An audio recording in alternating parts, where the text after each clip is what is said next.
অস্ট্রেলিয়ার দ্বিতীয় দিনের মতো মেয়েদের এশিয়ান কাপের জন্য প্রস্তুতি নিয়েছে বাংলাদেশ।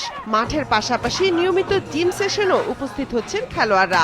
মেয়েদের দ্বিতীয় দিনের অনুশীলন হয় কিছুটা বৃষ্টির মধ্যে। তবে সিডনির গরম অন্যান্যদের জন্য সহনীয় হলেও কিছুটা সমস্যায় ফেলছে সুইডেনে খেলা আনিকা রানিয়া সিদ্দিকীকে। এখানে প্রচুর গরম, তবে আমরা মানিয়ে নিচ্ছি। সত্যি বলতে এই আবহাওয়ায় আমার জন্য একটু কষ্ট হচ্ছে। বাংলাদেশের চেয়ে এখানকার আবহাওয়া অনেক বেশি গরম।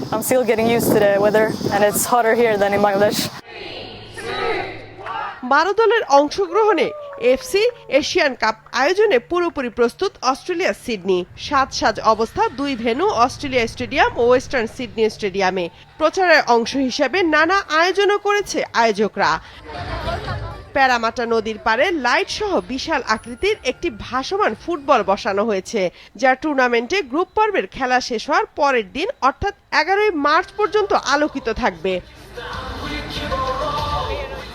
এটি দেখতে প্রতিদিনই আসছে দর্শনার্থী। মূলত সিডনির প্যারামাটাকে বলা হয় বিভিন্ন ধরনের সংস্কৃতির কেন্দ্র। আর 12 দেশের অংশগ্রহণকারী দেশের সমর্থকরাও আসবে তাদের দলকে সমর্থন জানাতে। এরই মধ্যে আয়োজন দেখতে প্রতিদিনই ভিড় করছে দর্শনার্থীরা। এর মধ্যে অংশগ্রহণকারী উজবেকিস্তানের মেয়ে ফুটবলাররাও প্রশিক্ষণ শেষে দেখে এই আয়োজন, যারা বাংলাদেশের গ্রুপ প্রতিপক্ষ। 2023 সালে এখানে মেয়েদের বিশ্বকাপ হয়েছিল। আমি বিশ্বাস করি আমরা বিশেষ কিছুই দিতে যাচ্ছি এবারও। অস্ট্রেলিয়ার বহু সংস্কৃতির প্রাণকেন্দ্র প্যারামাটায় বাস করে। এখানে সবচেয়ে বৈচিত্র্যপূর্ণ সম্প্রদায় রয়েছে এবং যখন আমরা এই টুর্নামেন্টের জন্য স্টেডিয়াম নির্বাচন করছিলাম, প্যারামাটা তালিকায় সবার উপরে ছিল।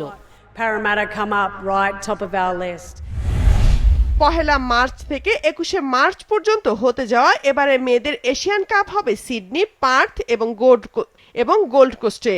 3রা মার্চ চীনের বিপক্ষে ও 6 তারিখ উত্তর কোরিয়ার বিপক্ষে বাংলাদেশের ম্যাচ দুটি হবে সিডনিতে। উজবেকিস্তানের বিপক্ষে 9 মার্চ বাংলাদেশের মেয়েরা শেষ গ্রুপ ম্যাচ খেলবে পার্থে।